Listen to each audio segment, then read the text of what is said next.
Buenos días, hermanos. Dios les bendiga una vez más. Hemos llegado, hermanos, hasta este punto. Hoy estaremos predicando el sermón, ¿verdad? Titulado, am, el tema titulado Adán y el reinado de la muerte. Y estará basado en Romanos capítulo 5, versos 12 y 14. La próxima semana, si Dios le permite, ya estaremos predicando el último sermón del capítulo 5 de Romanos, si el Señor así nos los permite, ¿verdad?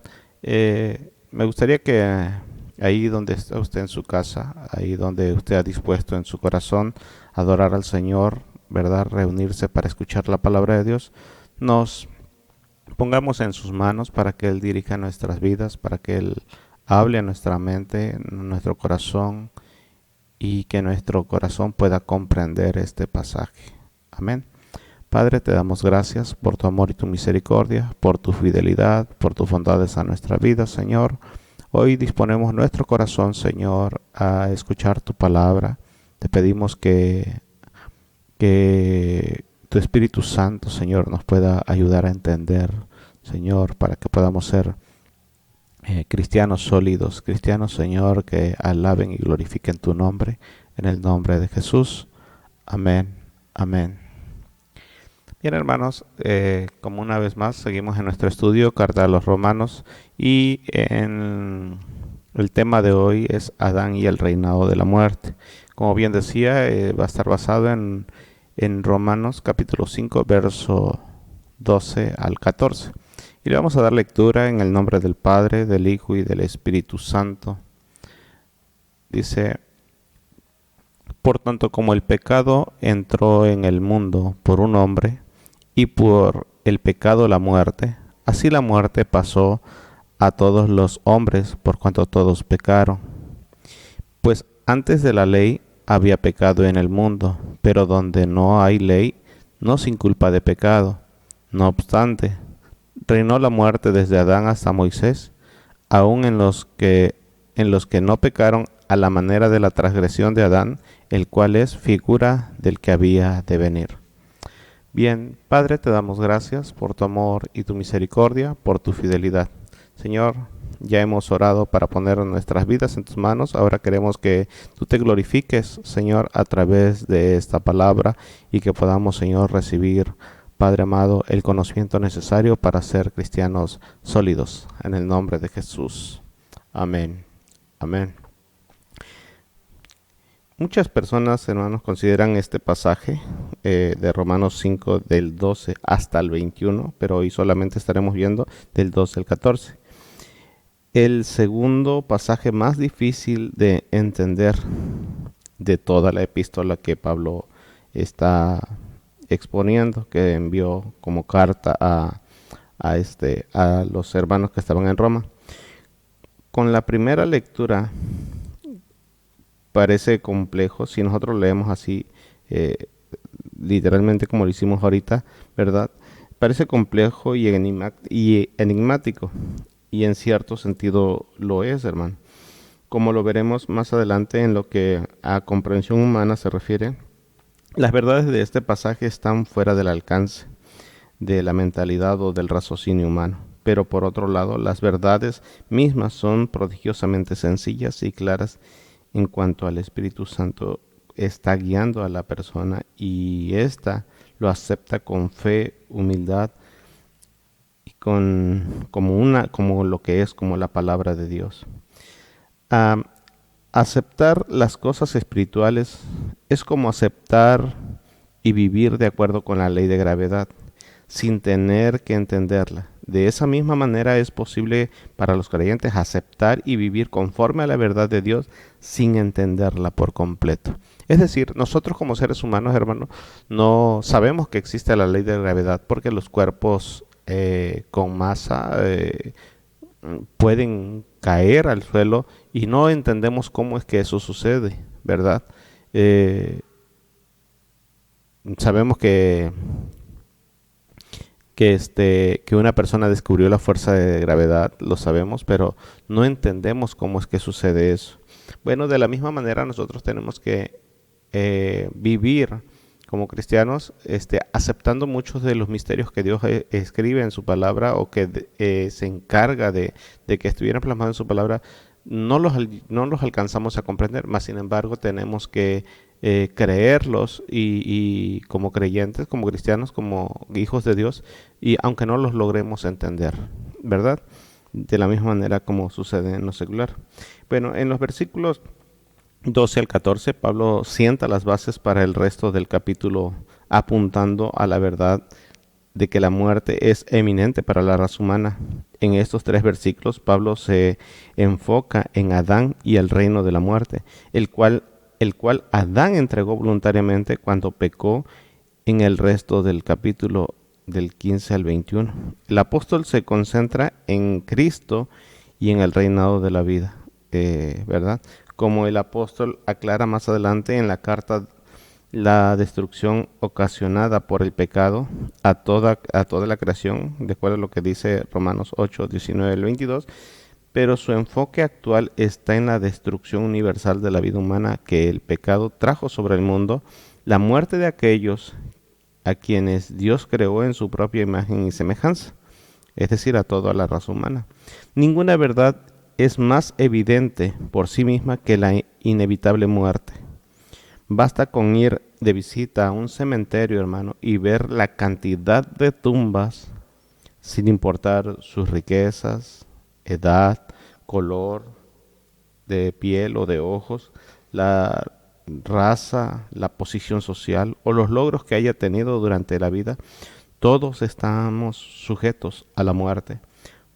Por siempre los cementerios serán el testimonio más irrefutable el cual podamos observar para recordarnos que todos los hombres estamos destinados a una muerte física y a rendir cuentas delante del Creador. Desde luego también es eminente que habrá personas que no gozarán de la muerte, pues Dios les ha reservado el privilegio de ver su regreso en gloria. Desde la creación, toda persona ha muerto, a excepción de 2 hombres de Dios, Enoc y Elías.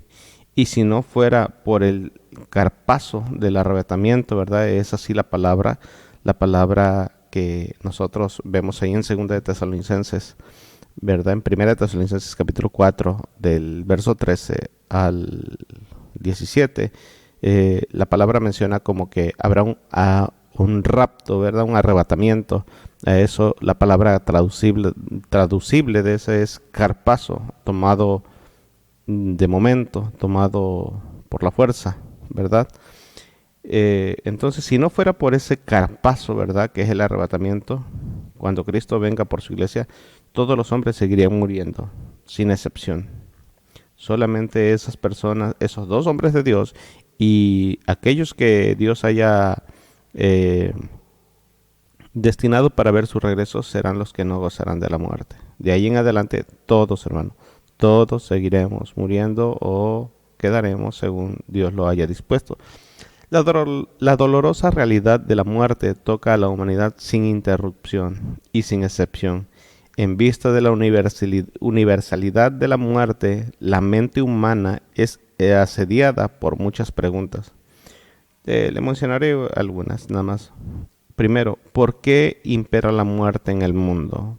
¿Por qué está reinando? ¿Por qué pareciera que tiene incluso más poder adquisitivo, en este caso la muerte, que Dios, ¿verdad? Pareciera como que si la muerte le arrebatara a las personas a Dios de la mano. ¿Por qué todos deben morir? Bien sea al final de una larga vida o apenas a su comienzo. ¿Cómo llegó la muerte a convertirse en un triunfador invicto e invencible sobre la humanidad? Estas preguntas Pablo les da respuestas en el texto correspondiente a este capítulo. Y aún las verdades básicas que presenta son bastante sencillas en sí mismas. Su argumento en defensa de ellas no lo es. Su razonamiento expresado por inspiración divina sino que hunde al lector a profundidades donde hay misterios que nunca entenderemos a plenitud hasta que el día que veamos a nuestro Señor Jesucristo cara a cara, entonces lo entenderemos. Tenemos que entender que hay un propósito primordial y un objetivo principal. El propósito primordial de este pasaje no consiste en explicar por qué mueren todas las personas. Pablo introduce el tema de la muerte solamente para establecer el principio de que las acciones de una persona pueden afectar de manera fatal a la descendencia que vendrá después de él. Y el objetivo principal es que Pablo en este capítulo es mostrar cómo la muerte de un hombre proveyó la salvación para muchos, y para hacer esto el apóstol muestra primero el carácter razonable de esa verdad, dado que el pecado que el pecado de un hombre produjo condenación para muchos, ¿verdad? Y en la próxima semana cómo la muerte de un hombre trajo vida eterna para muchos. La analogía de Pablo entre Adán y Cristo sirve para aclarar varias verdades acerca del plan de redención de Dios, pero de ningún modo aclara todos los aspectos de esa maravillosa provisión. No es que las verdades de Dios sean inexplicables, sino que las explicaciones de muchas de ellas están más allá de la comprensión humana. Nuestra responsabilidad consiste en aceptar con fe tanto lo que es claro como lo que no nos resulta obvio, lo que es comprensible para nosotros y lo que sigue siendo un misterio. La analogía de Adán y Cristo establece por vía de contraste, es una analogía de opuestos debido al pecado de Adán. Todos los hombres están condenados debido a la obediencia. Todos los hombres están condenados. Debido a la obediencia de Cristo, muchos son perdonados. Adán es por ende análogo frente a Cristo, únicamente en relación al principio común de que lo hecho por un solo hombre afectó a muchos otros hombres. El argumento de Pablo en los versículos de 12 al 14 que estaremos viendo, hermanos, se componen de 4 fases lógicas. Sí, 4 fases lógicas, ¿verdad? La primera es, la voy a poner en pantalla, 4 fases en el argumento de Pablo sobre el reinado de la muerte. Primera, el pecado entró en el mundo por medio de un hombre, que lo estaremos viendo en el verso 12, su parte A. La muerte entró por medio del pecado en el verso 12b. Y la muerte se propagó en los seres humanos porque todos pecaron, verso 12c. Y cuarto, la historia comprueba que la muerte reina sobre todos los hombres. Y eso está basado en el verso 13 y 14. Amén. Bien, gloria al Señor. Vamos a ver nuestro primer punto, ¿verdad? Y ahí en su pantalla estará apareciendo la parte en la que está situada, ¿verdad? Primera fase en el argumento de Pablo sobre el reinado de la muerte. El pecado entró en el mundo por medio de un hombre. Por eso dice el verso, ¿verdad? Empieza Pablo hablando.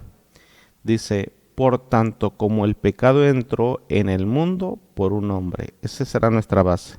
La expresión que usa Pablo al inicio de esta exposición, en la frase por tanto, ¿verdad? Hasta la primera coma, cumple la función de conectar lo que acaba de explicar en los versos 8 y 11 que examinábamos la semana pasada, con lo que está a punto de declarar en este verso 12. Para que usted pueda entrar en contexto, y tú que nos escuchas por primera vez o que no escuchaste la predicación de la semana pasada, yo te invito a que vayas al estudio de la semana pasada y en el canal de YouTube y puedas verla para que puedas entrar en contexto de lo que Pablo está hablando, ¿verdad? Bien. Como creyentes hemos sido reconciliados con Dios por el sacrificio de su Hijo Jesucristo. Ahora Pablo da comienzo a la analogía entre Cristo y Adán, Una expresión que estaremos usando en esta exposición será la palabra imputación, que quiere decir que una persona se le adjudica, adhiere algo que no le pertenece. Por lo tal, dice Pablo, como el pecado entró en la humanidad por un hombre, ¿verdad? Dice, por tanto, el pecado entró en el mundo, es decir, en la humanidad, en los seres humanos, por un hombre, dice la Escritura, ¿verdad? Este pasaje. Cabe aclarar, hermano, que Adán no fue engañado, como en el caso de Eva, ahí en Génesis capítulo 3, verso 4 al 6. Vamos a leerlo. Dice, entonces la serpiente dijo a la mujer, no moriréis. Verso 5, sino que sabe Dios que el día que comáis de él, serán abiertos vuestros ojos y seréis como Dios, sabiendo el bien y el mal. Y vio la mujer que el árbol era bueno para comer y que era agradable a los ojos, árbol codiciable para alcanzar la sabiduría, y tomó de su fruto y comió. Observe aquí, y dice, y dio también a su marido, el cual comió así como ella. Si nosotros observamos claramente aquí, hermano, Eva fue persuadida sutilmente por la serpiente en el verso 4 y 5, pero Adán cedió. En el verso 6 nosotros podemos observar que Adán cede su carácter de esa misma manera. Todos los seres humanos en la actualidad pecan voluntaria y conscientemente. Esa es una prueba más de que todo ser humano está vendido al pecado, como lo dice Romanos 7:14, ¿verdad? Que más adelante estaremos examinando. Porque sabemos que la ley es espiritual, mas yo soy carnal. Habla Pablo como humano, como ser humano, ¿verdad? Mas yo soy carnal, vendido al pecado, ¿verdad? Entonces, esto es más que claro. El ser humano peca, hermano, pero peca voluntariamente, peca conscientemente.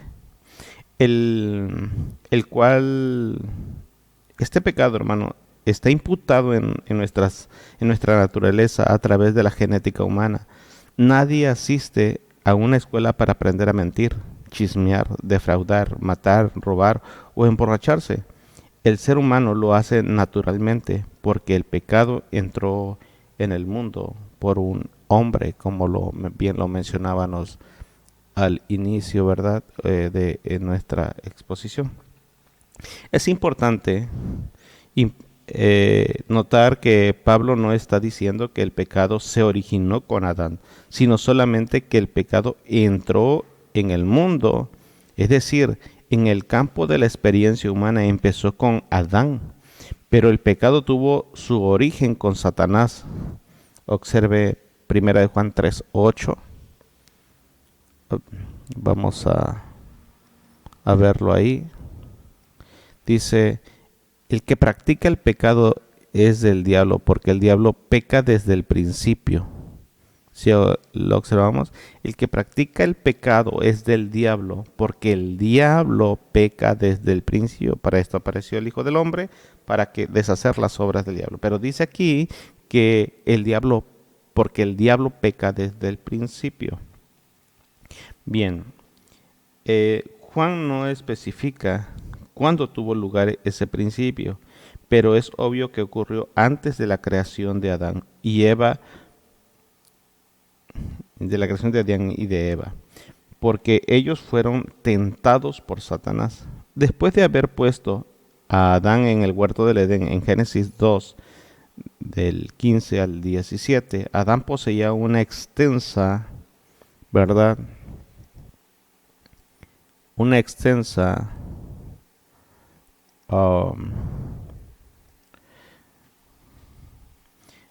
diversidad, ¿verdad? Para una extensa diversidad para poder escoger. Tenía amplio, hermano, tenía un amplio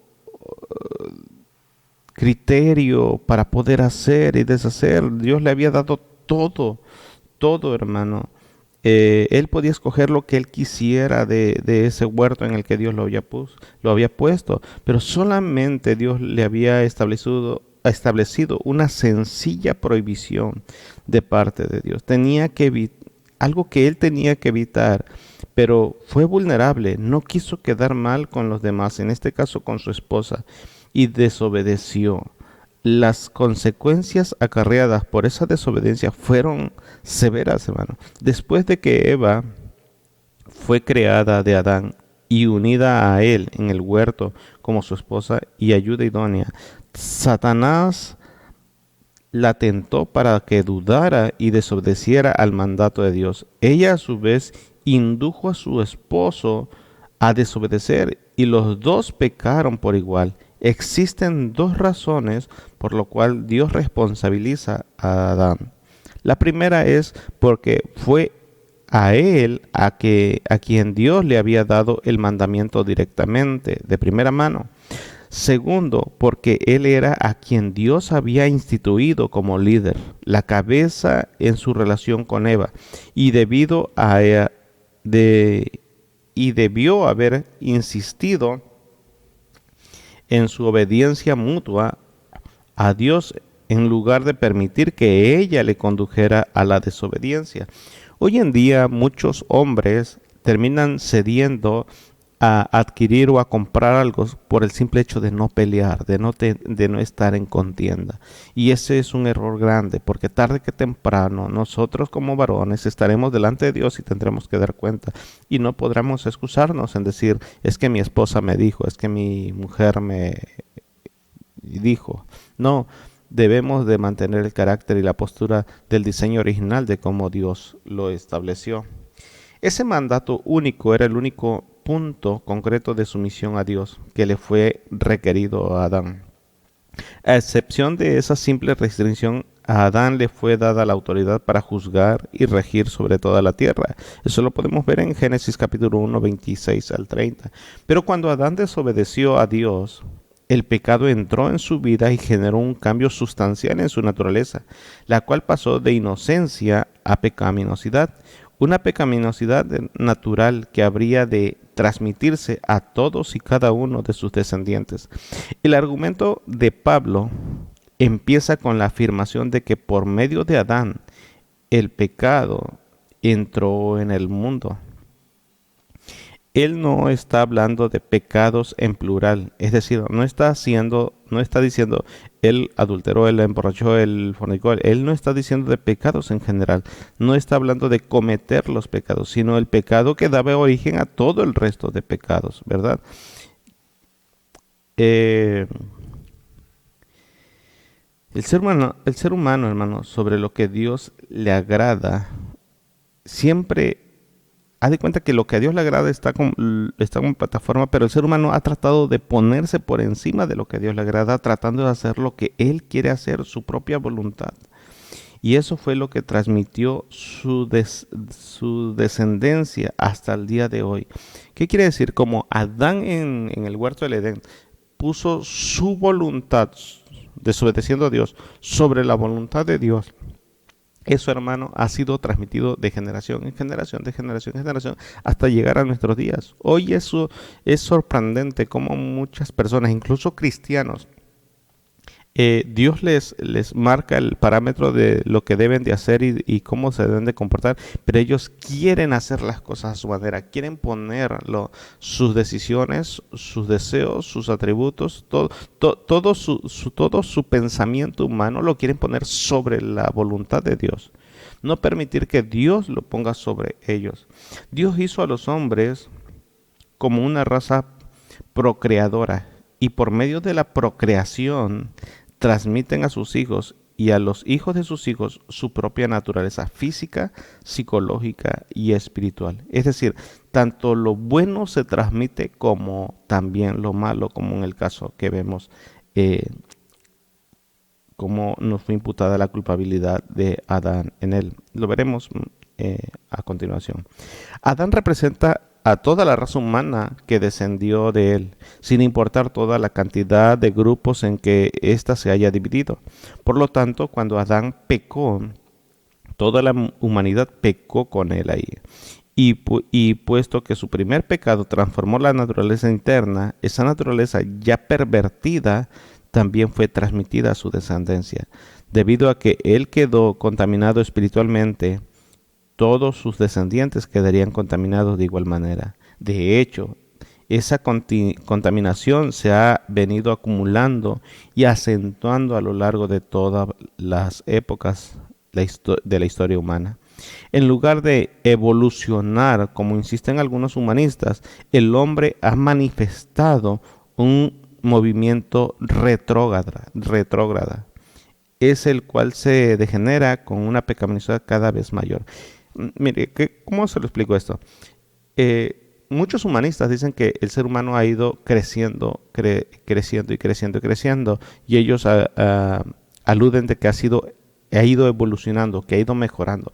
La verdad es que no es así. Realmente el ser humano, cuando nosotros miramos de que Adán estuvo con Dios, él tenía una mente sana, una mente santa, una poseía la gracia y la misericordia de Dios, ¿verdad?, sobre su vida, y luego cae de la gracia, es decir, pierde esa relación con Dios. Entonces realmente no evolucionó, sino que retrocedió. Y a medida que a través de la historia ha ido evolucionando supuestamente el ser humano, realmente lo que ha ido haciendo que cada vez se vuelve más pecador, se vuelve peor de lo que era al inicio. Así es el pecado. Los judíos entendían claramente el concepto de la identidad colectiva, hermano. Ellos nunca pensaban acerca de sí mismos como personalidades aisladas de los demás. Ellos también veían a todas las demás razas de igual forma. Los judíos estaban seguros de que lo que una persona hiciera afectaría a todos los demás, y lo que hicieran los demás los afectaría a ellos. Era sobre esa base que Dios con frecuencia castigaba o bendecía a toda una tribu, a toda una ciudad o una nación a causa de lo que unos pocos o hasta uno solo de sus miembros hiciera. Hay muchos ejemplos a lo largo de la escritura de esta idea que los judíos tenían, que era muy acertada. Primero, fue la luz de ese principio que Abraham pidió al Señor que indultara a todos los habitantes de Sodoma si tan solo se encontraran unas cuantas personas justas en ese lugar. Recordemos lo que sucedió ahí con Sodoma y Gomorra en el capítulo 18 de Génesis, del verso 22 al 33. Fue también que con base en ese principio que Dios hizo responsable a todo Israel y llegó a destruir a toda la familia de Acán con él a causa de la desobediencia de ese hombre, quien se apropió de parte del botín cuando conquistaron Jericó. Recuerdan allá en Josué 7, 1 al 26, lo hemos estado mencionando a lo largo de esta epístola, de la exposición de esta epístola. Con esa mentalidad es que las oraciones de Daniel se habían realizado de la siguiente manera. Vamos a ver este pasaje de Daniel. Daniel capítulo 9 en el verso 4 al 6. Observemos cómo ellos tenían una mentalidad, todos los judíos tenían una mentalidad colectiva. Es decir, lo que hacía uno, todos los demás repercutían en todos los demás. Por eso es que Daniel oró así. Y oré a Jehová mi Dios e hice confesión diciendo: ahora, Señor Dios grande, digno de ser temido, que guardas el pacto y la misericordia con los que te aman y guardan tus mandamientos. Observe, aquí empieza. Estamos viendo que Daniel hizo la oración, pero aquí él dice: hemos pecado, hemos cometido iniquidad, hemos hecho impiamente y hemos sido rebeldes y nos hemos apartado de sus mandamientos y de tus ordenanzas. Vuelven al verso 6. No hemos obedecido a tus siervos los profetas que en tu nombre hablaron a nuestros reyes y a nuestros príncipes, a nuestros padres y a todo el pueblo de la tierra. Aquí Daniel pone específicamente en claro la mentalidad colectiva que tenían los judíos. Es decir, si uno pecaba, todos los demás, toda la nación había pecado, ¿verdad? Cuando Acán pecó toda su familia y fue reprendida toda su familia, ¿verdad? Cuando Sodoma pecó, clamor llegó al cielo y castigó a toda la ciudad. El escritor de Hebreos sabía que sus lectores judíos entenderían su afirmación acerca de los diezmos que Leví pagó a Melquisedec. En Hebreos capítulo 7, del verso 7 al 10 dice: y sin discusión alguna, el menor es bendecido por el mayor. Observe, desde aquí ya empieza a tildar, ¿verdad? Luego en el verso 8 dice: y aquí ciertamente reciben los diezmos los hombres mortales, pero allí uno de quien se da testimonio de que vive, y por decirlo así, en Abraham pagó el diezmo también Leví, que recibe los diezmos. Tenemos que entender que cuando esto sucedió, cuando aquí está el autor de Hebreos, está citando Génesis capítulo 14, del verso 18 al 20, está citando cuando Abraham llevó los diezmos o entregó los diezmos. Recordemos que vienen unos reyes, ¿verdad? Y sitian a Sodoma y a Gomorra y se llevan, entre ellos se lleva a Lot, que vivía cerca de ahí, que era pariente de Abraham. Luego Abraham sale con sus sirvientes a hacerles guerra, los derrota y viene y dice que cuando viene de la guerra sale el rey, ¿verdad? Melquisedec, y entonces le entrega a Abraham los diezmos ahí. Pero recordemos que para ese entonces Abraham todavía no tenía a Isaac, ni siquiera no estaban, en este caso Leví, que era su bisnieto, que era el encargado del sacerdocio, de que quien eran los responsables de recibir los diezmos en Israel, ¿verdad? Años más tarde, pero todavía no nacía. Por eso aquí el autor de Hebreos está diciendo: y por decirlo así, en Abraham pagó el diezmo, también dice, pagó el diezmo, también Leví, dice, que recibe los diezmos. Ahora, para este tiempo en Israel ya recibe los diezmos Leví, pero antes, cuando Abraham pagó los diezmos, Leví todavía no nacía Isaac y todavía no nacía Jacob, y mucho menos los 12 patriarcas de los cuales vino Leví. Es sencillo entenderlo, hermano, pero para eso tenemos que dedicar tiempo a la escritura. En otras palabras, aunque Melquisedec vivió muchos años antes de que naciera Leví, el padre de la tribu de los sacerdotes, ¿verdad? Al lado de todos los demás descendientes de Abraham, Leví, al estar en forma de semilla en los lomos de Abraham, participó en el pago de los diezmos dado al rey antiguo. Mire, voy a mencionar algo aquí, hermano, que probablemente no, la iglesia no esté acostumbrada a escuchar, pero los que se congregan aquí en la IDP Almolonga saben que a la hora de explicarlo yo lo hago abiertamente, ¿verdad? Entonces, observemos aquí. Cuando Abraham va y paga los diezmos a Melquisedec, ¿verdad? Repito, vuelvo a hacer énfasis. Leví todavía no nacía. Jacob, que era el padre de Leví, tampoco no había nacido. Isaac, que era que fue el padre de Jacob, tampoco había nacido. Entonces, realmente cuando Abraham paga los diezmos, Dios lo hace presente ahí por medio de la semilla. ¿Qué es la semilla? Bueno, es el semen. De ahí proviene la palabra semilla, de la palabra semen. Es decir, él estaba, por eso dice que también estaba presente en sus lomos. Observemos el verso 10, dice: porque aún estaba en los lomos de su padre cuando Melquisedec le salió al encuentro. Esta parte de los lomos se interpreta en diferente al pasaje. Una sería por la cintura, ¿verdad? Ciñe como varón tus lomos, le dijo Dios a Job, ¿verdad? Pero en este caso se refiere a estas bolsas testiculares donde se encuentra la semilla, ¿verdad? Por eso es que Leví estaba presente en ese momento. Amén. De la misma forma, aunque teniendo consecuencia enormemente mayores, el pecado de Adán fue pasado a todos sus descendientes. Cuando él pecó en el huerto del Edén, pecó no solamente como un hombre, sino como hombre. Cuando él y su esposa, quienes eran una sola carne, como lo dice Génesis capítulo 2:24, pecaron contra Dios.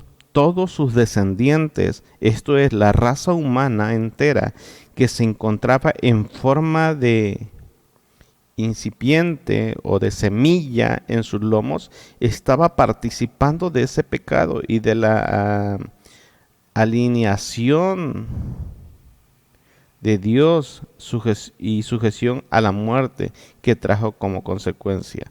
Mire, de la misma manera como Leví estuvo presente en los lomos o a través de los lomos, a través de la semilla en Abraham cuando todavía no había nacido y fue considerado justo al presentar los diezmos Abraham. Bueno, de esa misma manera toda la raza humana estuvo presente en los lomos o en la semilla de Adán cuando pecó. Primera de Corintios capítulo 15, verso 22, dice la siguiente manera: porque así como en Adán todos mueren, porque se nos imputó esa culpa, ¿verdad? Se nos pegó, se nos adhirió esa culpa. También en Cristo todos serán vivificados. Esa es la ventaja y de lo que veremos la próxima semana. Aleluya. Gloria al Señor. Bien. Eh, En lo que a la culpa se refiere, todo ser humano se encontraba presente en el huerto con Adán y tiene su parte en el pecado que él cometió allí. De esa manera se nos es imputada la culpa también. Y en Cristo ahora la justicia, como lo vimos la semana pasada y la antepasada. Bien, veamos nuestro segundo punto, hermano. Amén. Nuestro segundo punto es el siguiente. Dice,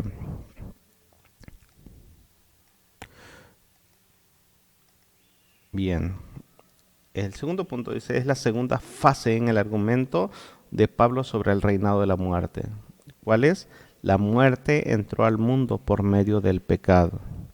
Bien, esto está en el verso 12b y es por el pecado la muerte. Bien. La segunda fase en el argumento de Pablo es que debido a que el pecado entró al mundo por medio de un hombre, así también como consecuencia la muerte. Veamos que en sí, que el pecado no es la muerte, sino a consecuencia del pecado entró la muerte al mundo por el pecado de un solo hombre. Dios no creó a Adán como un ser mortal. Es decir, Dios nunca tuvo en mente cuando creó a Adán que él tendría que morir. Dios no sujetó a Adán a la muerte, pero él advirtió de manera explícita a Adán que su descendencia al comer el fruto del conocimiento del bien y del mal, sí le sujetaría a la muerte. Y lo vemos en Génesis capítulo 2, verso 17. Vamos a ver si lo tenemos ahí. Vamos a ponerlo en pantalla, hermano.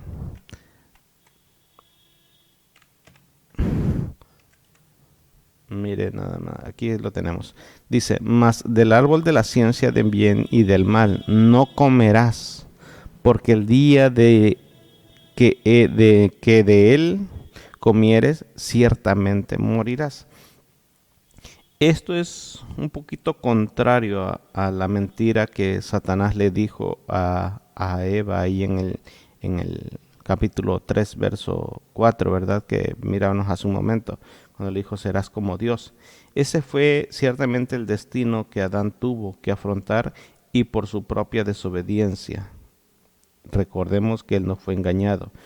La muerte es el fruto fatal del veneno que entró al corazón de Adán y al corazón de todos y cada uno de sus descendientes. Hasta los recién nacidos pueden morir no a causa de haber cometido pecado. Tenemos que tener eso presente, hermano. ¿Sí? Los recién nacidos, hermano, pueden morir, Pero aunque ellos no hayan cometido pecado, lo hayan hecho, sino que son pecadores porque ellos tienen una naturaleza de pecado cuya consecuencia última es la muerte. Es decir, nadie nace con un estado de inocencia. Ningún niño, por muy hermoso que sea, por muy risueño y carismático que él pueda ser, nadie nace siendo inocente. Todos nacen pecadores porque ellos traen imputado el pecado original, el pecado adámico. Un ser humano no se convierte en pecador cometiendo pecados, sino que más bien comete pecados porque es un pecador por naturaleza. Una persona no se convierte en mentirosa al decir una mentira. Dice una mentira porque su corazón ya está lleno de engaño. Una persona no llega a convertirse en un homicida cuando mata a alguien. Mata porque su corazón ya es homicida. Mire, Jesús lo dijo de la siguiente manera en Mateo capítulo 15, en el verso 19. Porque del corazón salen los malos pensamientos, los homicidios, los adulterios, las fornicaciones, los hurtos, los falsos testimonios, las blasfemias. Y continúa ahí pero nada más que quiero poner ese tema. Nadie que ha sido redimido puede ser engañado. Son engañados los que no han sido redimidos. ¿Qué quiero decir con esto, hermano? Una persona que comete esta lista de pecados o que es participante de esta lista de pecados, no es que ha sido engañado por el diablo, no. Las hace porque realmente en su corazón impera, es conducido por una naturaleza pecaminosa que no ha sido regenerada, que no ha sido redimida todavía. Amén. El pecado trae varias clase de muertes a los hombres. La muerte es separación. Téngalo presente, que la definición de la muerte es separación.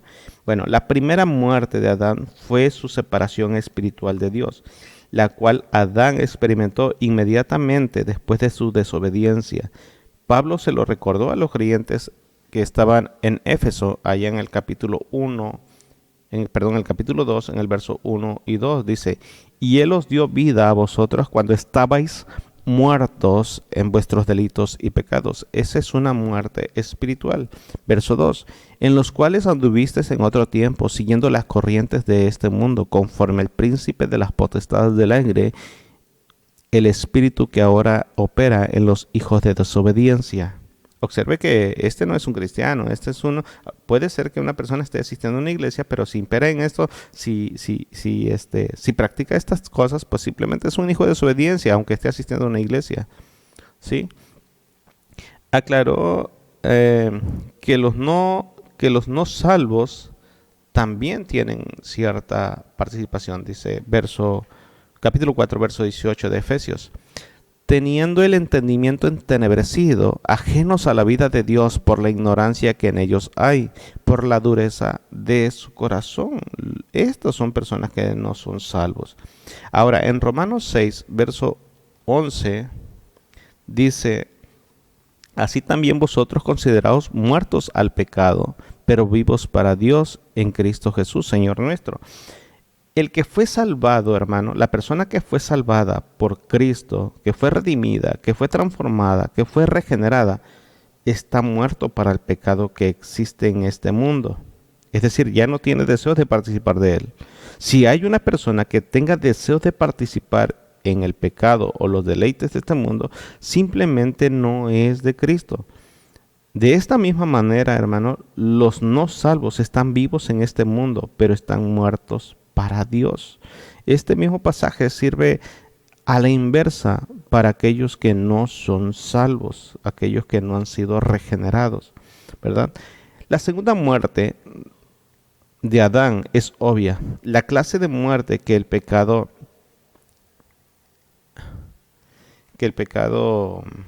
trae consigo es la muerte física, aquella separación definitiva de nuestros semejantes.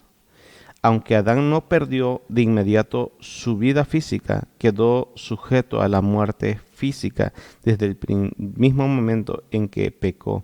Génesis 3:19. Observe. Con el sudor de tu rostro comerás. Esa fue la sentencia que Dios le da a Adán por haber pecado, por haber desobedecido. Con el sudor de tu rostro comerás el pan hasta que vuelvas a la tierra, porque de ella fuiste tomado, pues polvo eres y al polvo volverás. Esa es la sentencia que Dios determina. Recordemos que Dios no lo creó como un ser mortal. Dios no quería que él muriera. La tercera muerte de Adán es una muerte eterna, y esta es una consecuencia infinitamente mayor a las primeras. En las criaturas se hacen referencias en las escrituras se hace referencia a ellas como la segunda muerte. Esto lo vemos en Apocalipsis capítulo 21, verso 8. Obsérvenlo ahí. Dice, pero los cobardes e incrédulos, los abominables y los homicidas, los fornicarios y los hechiceros, los idólatras y todos los mentirosos tendrán su parte en el lago que arde con fuego y azufre, que es la muerte segunda. Y esta muerte no solamente trae separación eterna de Dios, sino también tormento, sufrimiento, no temporal, sino eterno en el infierno, hermano.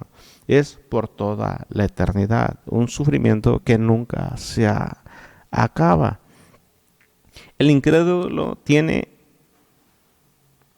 razón para temer todas esas tres clases de muerte.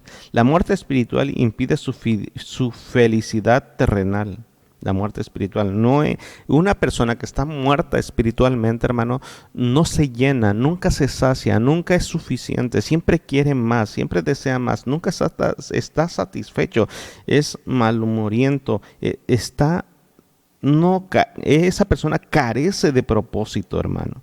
La muerte física acaba con la oportunidad para obtener la salvación. En cuanto la persona muere y no fue arrepentida, ya no hay oportunidad. Es mentira que con 9 días de rezos o con unas misas de cabo de año puedas adquirir salvación o justificación después de la muerte. Eso es una falacia, es una mentira, hermano. En cuanto la persona muere, se acaba la oportunidad para obtener salvación. La muerte eterna traerá un castigo perpetuo, es decir, por la eternidad. Es natural que el ser humano tenga problemas, que tenga miedo a la muerte. Por otro lado, los creyentes no debemos temer ninguna clase de muerte. Primera, los cristianos o los redimidos, ellos han sido salvados de manera permanente por Cristo de la muerte espiritual. Es decir, una persona que ha rendido su vida genuinamente a Cristo no tiene que tener miedo o temer a la muerte espiritual, pues ha sido salvado de esa muerte espiritual.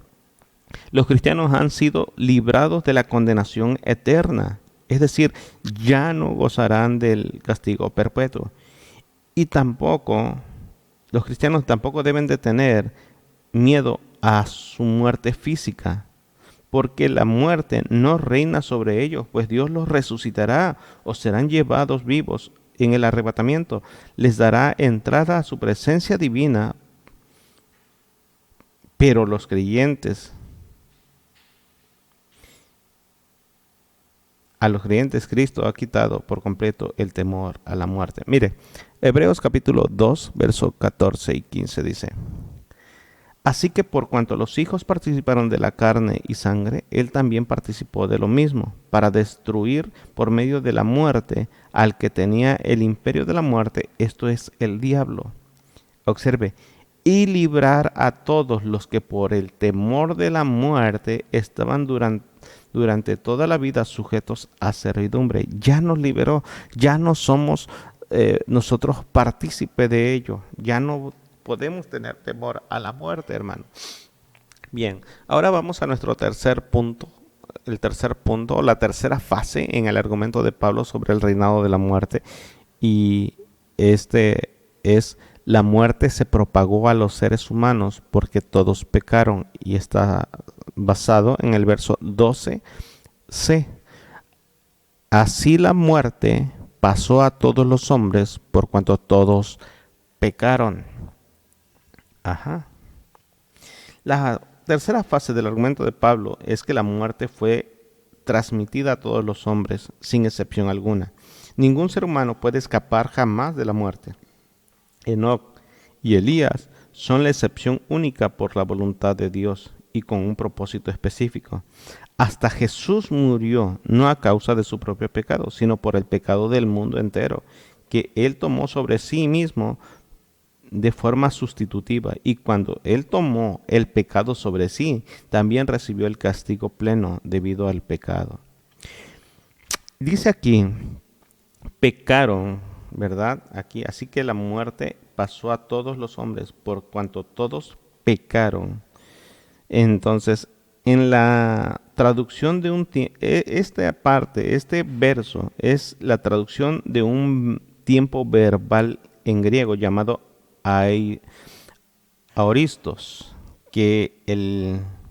con el cual se indica que en cierto punto es en un tiempo todos.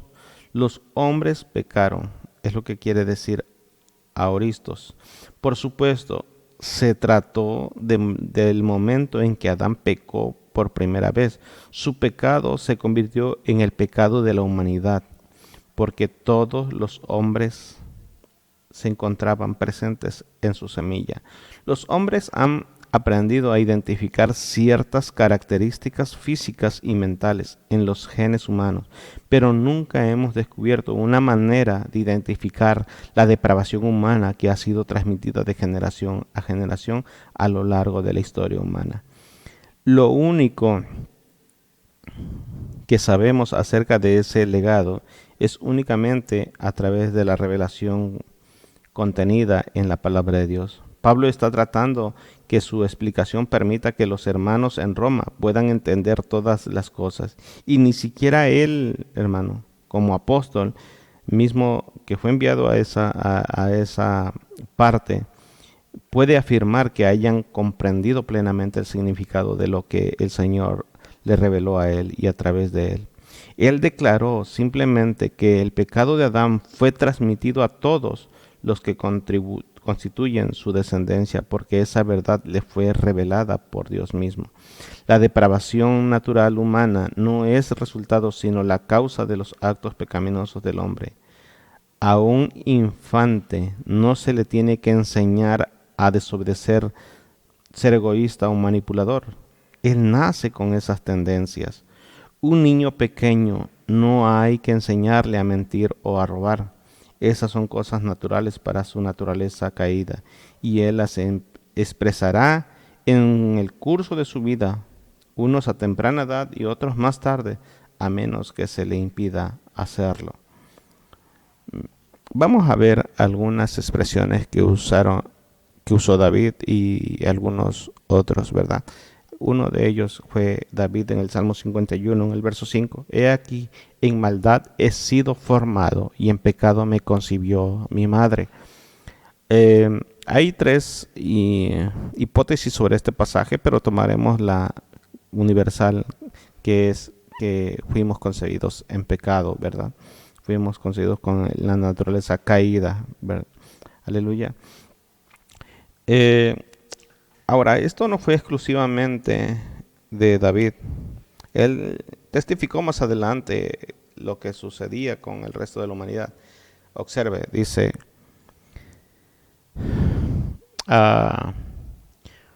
oh congregación,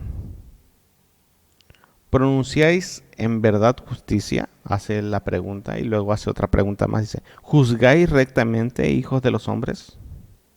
Ahora vean el verso 2. Antes en el corazón maquináis iniquidades. Hacéis pesar la violencia de vuestras manos en la tierra. Ahora vea la verdad. Primero hace la pregunta, luego hace una afirmación y ahora vea la declaración. Se apartaron los impíos desde la matriz. Se descarriaron hablando mentira desde que nacieron. Esto abre la idea, hermano, de que hay personas que desde el vientre, desde que nacen, son personas que ya son malvadas. Este es un pecado original que fue transmitido por Adán. por la desobediencia de Adán. Veamos Jeremías. Jeremías 17:9 dice: engañoso es el corazón más que todas las cosas, y añade después, y perverso. Y hace la pregunta, ¿quién lo conocerá? Solamente Dios, hermano. Los pensamientos del ser humano, los pensamientos del corazón son perversos. Juan 3:13 nos explica que una persona necesita nacer de nuevo. Respondió Jesús y le dijo: de cierto te digo, que el que no naciere de nuevo no puede ver el reino de Dios. Es indispensable, hermano, que una persona necesita nacer de nuevo espiritualmente a través de Cristo. También nos dice un pasaje que hemos estado mencionando en Juan 8:32, dice: vosotros sois de vuestro padre el diablo, porque los deseos de vuestro padre queréis hacer. El que ha sido homicida desde el principio y no ha permanecido en él la verdad, porque no hay verdad en él. Cuando habla mentira, de lo suyo habla, porque es mentiroso y padre de mentira. Una persona que no ha nacido de nuevo es hija del diablo. Como ya se indicó, aunque Eva desobedeció primero al mandato de Dios, Adán fue quien lo tuvo que rendir cuentas primero por su desobediencia. Mire, aquí nos aclara un poquito más Pablo el panorama en 1 Timoteo capítulo 2, verso 14. Y Adán no fue engañado. Aquí aclara lo que le decía yo al inicio. Y Adán no fue engañado, sino que la mujer, siendo engañada, incurrió en transgresión. Adán no tenía excusa en absoluto. Al no ser engañado, sino plenamente consciente de lo que estaba haciendo, desobedeció a Dios de forma deliberada. Algunos se oponen a la idea de que hayan pecado en Adán. Hay personas que se oponen a esta idea, arguyendo que no solamente no estuvieron allí cuando sucedió, sino que ni siquiera existían cuando él pecó. Esto lo están haciendo desde una mentalidad humana, lógicamente, antropocéntrica. No obstante, en ese mismo orden de ideas, nosotros no estuvimos físicamente en la crucifixión cuando Cristo murió, pero como creyentes aceptamos la buena voluntad, la verdad de que por la fe nosotros morimos con Él y fuimos justificados en Él, aunque no hayamos estado presentes. Nosotros no entramos literalmente en la tumba con Cristo, ni fuimos resucitados con Él literalmente, pero por fe sabemos que hemos sido sepultados y resucitados con Él. Si no fuera cierto el principio de que todos pecaron en Adán, sería imposible afirmar que todos pueden ser hechos justos en Cristo. Es decir, el paquete es completo, hermano. Si aceptas la crucifixión y la muerte de Cristo como en sustituto por nuestros pecados, también debes de aceptar que somos pecadores desde que nacemos. No puedes aceptar una verdad a medias, es todo completo. Esa es la verdad que Pablo hace explícita más adelante y que estaremos viendo la semana entrante en Romanos 5:15 en adelante, al 19. Bien. Otros contienden que no es justo nacer siendo culpables del pecado de Adán. Nosotros nunca pedimos nacer, argumentan algunos, al igual que nuestros padres o sus padres y abuelos antes de ellos. Pero tampoco fue justo que el Hijo de Dios, absolutamente libre de pecado, sufriera el castigo del pecado a favor de toda la humanidad. Tampoco fue justo eso. Si Dios se limitara a hacer lo que es justo al razonamiento humano, Adán y Eva habrían sido destruidos fulminantemente e inmediatamente por su desobediencia. Y ese habría sido el final de la raza humana. No hubiera existido oportunidad para una descendencia o salvación futura. Es únicamente su misericordia perdonadora y llena de gracia que los hombres pueden ser salvos. La magnitud de la analogía de Pablo es totalmente angustiosa para nuestras mentes y su significado no puede ser comprendido plenamente sino tan solo ser aceptado por fe. Habacuc, hermano, uno de los profetas menores, él tenía problemas para comprender esto. En el capítulo 1, verso 2, dice: ¿hasta cuándo, oh Jehová, clamaré y no oirás? Y daré voces a ti a causa de la violencia y no salvarás. ¿Verdad? Aquí Habacuc muestra que tuvo gran dificultad para entender al Señor. Al inicio no podía entender porque Dios no traía avivamiento a Israel, su pueblo escogido. Y él exclamaba esto. Todavía menos podía entender por qué Dios estaba dispuesto a castigar a su propio pueblo por mano de los caldeos, quienes eran paganos y muchísimo más perversos que los mismos israelitas. Miren el verso 1:13. Muy limpio eres de ojos para ver el mal, ni puedes ver el agravio, porque ves a los menospreciadores y callas cuando destruye el impío al más justo que él. Realmente Jacob tenía una gran lucha, hermano. Pero finalmente dándose cuenta de que los caminos del Señor siempre están más allá de la comprensión humana, Habacuc testifica en el capítulo 3, verso 17 al 19. Aunque la higuera no florezca, ni en las vides haya fruto, aunque falte el producto del olivo y los labrados no den mantenimiento, y las ovejas sean quitadas de la majada y no haya vacas en los corrales, con todo yo me alegraré en Jehová y me gozaré en el Dios de mi salvación. Jehová el Señor es mi fortaleza, el cual hace mis pies como de sierva, y en mis alturas me hace andar. Al jefe de los cantores sobre mis instrumentos de cuerda. Hermano, Habacuc está plasmando su corazón aquí y dice que aunque todo pinte mal, aunque él no lo pueda entender, aunque él no pueda comprender los designios del Señor y por qué hace las cosas, yo me alegraré en Jehová, en el Dios de mi salvación. Con todo yo me alegraré en Jehová y me gozaré en el Dios de mi salvación. Aleluya.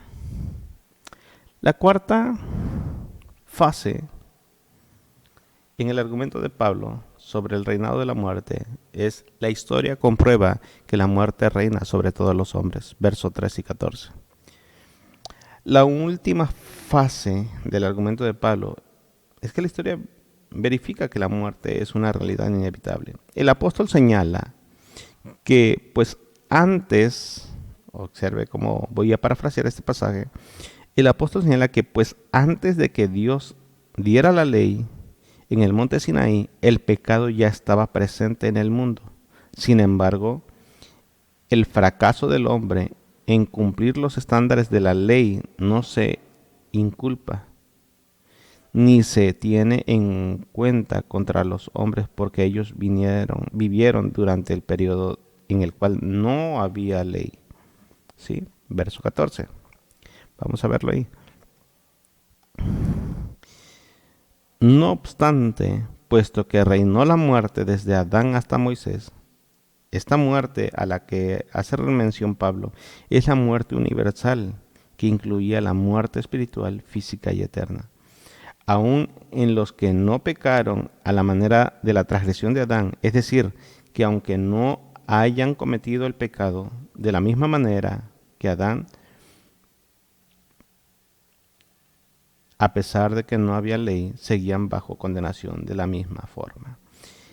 Es obvio que los hombres seguían siendo pecadores durante ese tiempo, aunque no hubieran ley escrita. Como Adán y Eva fueron expulsados del huerto del Edén después de haber pecado, no tuvieron oportunidad de desobedecer de nuevo la única prohibición de Dios. Ya no tenían acceso al árbol de la ciencia de bien y el mal, así como ninguno de sus descendientes jamás lo habían tenido.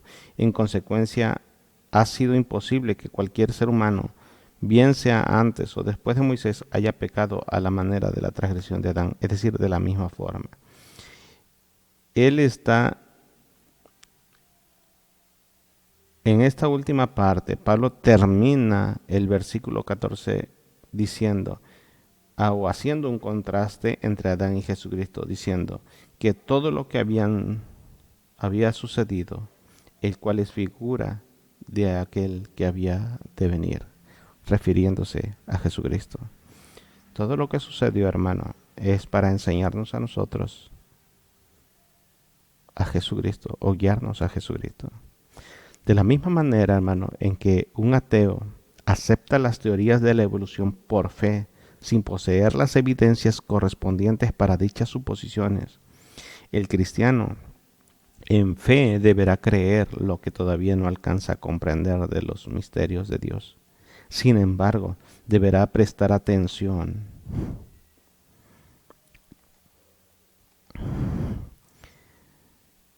a las cosas que sí tienen evidencia. La muerte es eminente para todo aquel que no se ha reconciliado con Dios.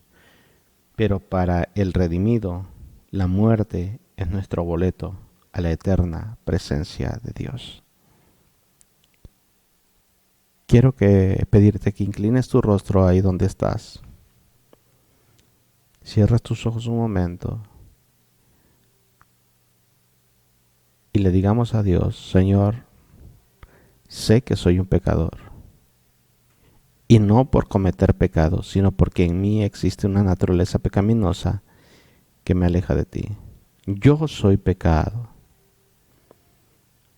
pero solamente tu justicia imputada en mi vida me puede hacer justo delante de Dios.